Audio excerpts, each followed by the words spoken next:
Assalamualaikum warahmatullahi wabarakatuh. Perkenalkan, nama saya Rizaldi Wijaya dari kelas akuntansi 23A.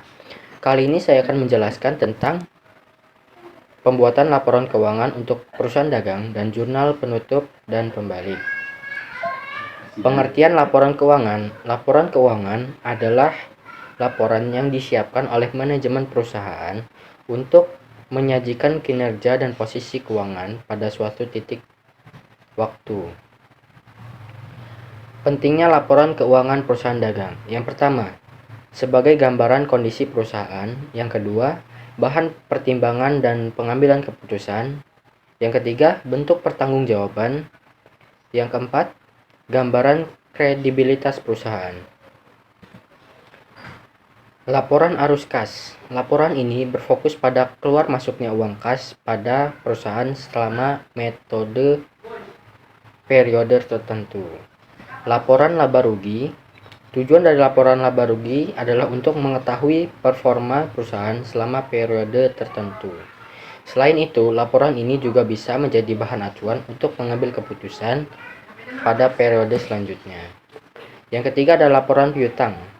Perusahaan membuat laporan piutang yang bertujuan untuk mencatat dan juga menyajikan rincian transaksi, baik berupa penampakan maupun pengurangan piutang perusahaan. Yang keempat, laporan hutang. Perusahaan pembuatan laporan utang bertujuan untuk mencatat dan juga menyajikan setiap penambahan maupun pengurangan utang perusahaan. Yang kelima, laporan neraca perusahaan. Tujuan dari adanya laporan ini adalah sebagai laporan keuangan gabungan dari setiap laporan keuangan perusahaan selama periode 1 tahun. Dalam neraca terdapat informasi mengenai siapa saja pemegang saham perusahaan, kreditur yang ada, serta apa saja peraturan dan kebijakan yang berlaku. Yang keenam ada laporan stok barang perusahaan. Tujuannya adalah untuk menyajikan informasi terkait rincian stok barang milik perusahaan. Pengertian jurnal penutup. Jurnal penutup adalah jurnal yang dibuat untuk memindahkan atau menolkan saldo perkiraan sementara sehingga perusahaan dapat mengetahui laba rugi bisnis selama satu periode. Tujuan dari jurnal penutup adalah yang pertama, menutup saldo yang terdapat pada semua perkiraan sementara sehingga saldo diperkirakan menjadi nol.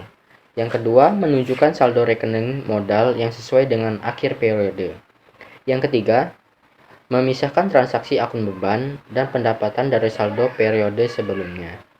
Yang keempat, menyajikan informasi keuangan yang sebenarnya dari suatu perusahaan setelah dilakukan tutup buku. Akunnya seperti akun aset, utang, dan modal. Akun yang harus dibuat. Yang pertama ada akun pendapatan, akun beban, rekening atau ikhtisar laba rugi, dan rekening prive. Selanjutnya kita ke pengertian jurnal pembalik. Jurnal pembalik adalah ayat jurnal yang dibuat untuk membalikan jurnal penyesuaian transaksi tertentu pada awal periode akuntansi. Tujuan dari jurnal pembalik sendiri ada 4. Yang pertama, menghindari kesalahan pencatatan pada awal periode akuntansi. Yang kedua, mempermudah pencatatan transaksi di awal periode. Yang ketiga, menghindari terjadinya double entry atau pencatatan berganda pada periode selanjutnya. Yang keempat, mempermudah pengawasan dan konsistensi pencatatan. Akun yang harus dibuat dalam jurnal pembalik sendiri ada 5. Yang pertama, ada beban dibayar di muka dan dicatat sebagai beban. Yang kedua, pendapatan diterima di muka dan dicatat sebagai pendapatan. Beban yang harus masih dibayar. Dan yang terakhir ada pendapatan yang masih harus diterima.